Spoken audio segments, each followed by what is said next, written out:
Hey everyone, and welcome. Today we're going to crack open one of the most powerful tools any investor can have, financial ratios. I'm going to show you how three pretty simple numbers can give you an instant health check on a company's stability, way before you even think about putting a single dollar in. So let's dive right in. So before you buy a single share of any stock, there is one super fundamental question you have to ask. Can this company actually pay its bills? I know, it sounds almost too simple, but the answer to that question reveals pretty much everything about its short-term health. And in the world of investing, we have a name for this: liquidity. So how in the world do we check a company's liquidity? Well, that's where financial ratios come in. The best way to think of them is like a company's report card or a health report. They're just simple metrics calculated straight from a company's official financial statements that give us a really clear, honest snapshot of how they're doing. And what we're focused on today specifically is liquidity analysis. You should think of this as the essential first check for any investor. It's basically a test of a company's ability to cover its short-term debts, the bills due within a year, using assets that can be turned into cash pretty fast. It's really the ultimate test to see if a company is standing on solid ground or maybe financial quicksand. Okay, our first and by far the most common liquidity metric is something called the current ratio. This is your go-to first checkup, and its purpose is incredibly straightforward. The current ratio is really all about answering one simple question.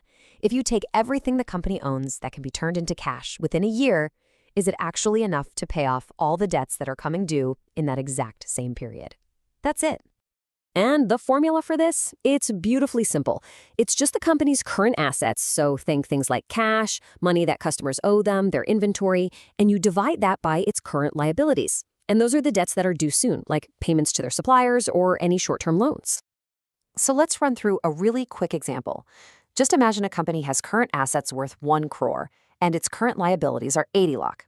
We just divide the assets by the liabilities, which gives us a current ratio of 1.25. So what does this mean? It means for every dollar they go in the short term, they have $1.25 in assets ready to cover it. On the surface, that sounds pretty good, right? But hold on. The current ratio has a potential flaw. What if a company can't sell all its inventory that quickly? For a stricter, maybe more realistic view, we need to look at something called the quick ratio. The quick ratio, and get this, it's sometimes called the acid test ratio for a reason. It gives us that tougher assessment. It gets way more rigorous because it removes one major and sometimes really slow-moving item from that pile of assets: inventory. So why remove inventory? Well, it all comes down to a very simple reality. Selling products takes time, but your bills, they need to be paid now. The quick ratio focuses only on the assets that are already one step closer to being actual cash. And this right here is the key difference. While the current ratio kind of includes everything in the bucket, the quick ratio gets a lot more selective. It really zeroes in on the immediate health by taking out that one asset that's often the hardest to turn into cash, all that stuff sitting in the warehouse.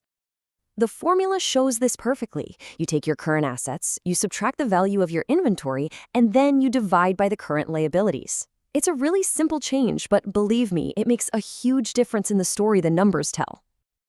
So let's go back to our example company. Remember, they had 1 crore in assets, but let's say 30 lakh of that is just unsold product sitting in a warehouse. We subtract that out, which leaves us with 70 lakh in quick assets.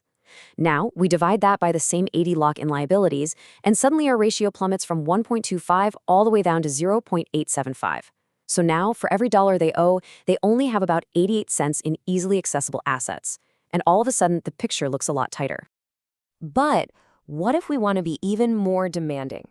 For the ultimate stress test, to see if a company could survive a true crisis, we turn to the cash ratio. The cash ratio asks a pretty terrifying question. What if there's a panic?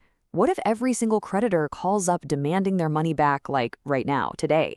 Could the company pay its bills using only the cash and near cash stuff it has on hand? This is the doomsday scenario. As you'd expect, the formula is the most conservative one of all. It ignores inventory, it ignores money that's owed by customers, it only considers cold, hard cash and marketable securities, things that can be converted to cash pretty much instantly. You take that total and you divide it by the current liabilities. So for our company, let's say they have 30 lakh in cash and another 20 lakh in securities. That gives us a total of 50 lakh. Divided by the same 80 lakh in liabilities, we get a cash ratio of 0.625. Now, what this means is that in a true worst-case panic, they could only cover about 62.5% of their immediate debts. This number really tells you if a company has a real cash cushion to survive a storm. Okay, so now we have our three numbers, 1.25, 0.875, and 0.625. But what do they actually mean? This brings us to the golden rule of using financial ratios.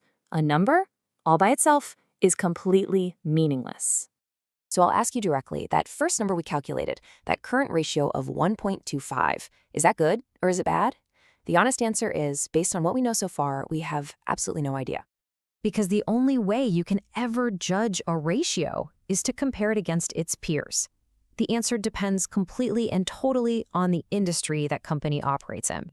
For instance, a retail company that needs a ton of inventory might have a really healthy current ratio around 1.5. But a software company with almost no inventory at all might be closer to 2.5. And a super lean manufacturing company, they could be operating perfectly fine with a ratio near 1.0. This just goes to show how a ratio of 1.25 could be fantastic for one company, but a major red flag for another. So let's just bring it all together. We've got 3 levels of scrutiny, and each one asks a more pointed question. The current ratio asks about the next year in general. The quick ratio takes it a step further, asking if they can pay bills without having to sell any products. And the cash ratio asks the toughest question of all: can they survive a crisis today? By understanding these 3 ratios, you've just learned how to perform a really crucial health check on any company's short-term finances. It's an absolutely vital first step for any serious investor. So the only question left is, now that you know if they can survive the next year, what are you going to check next?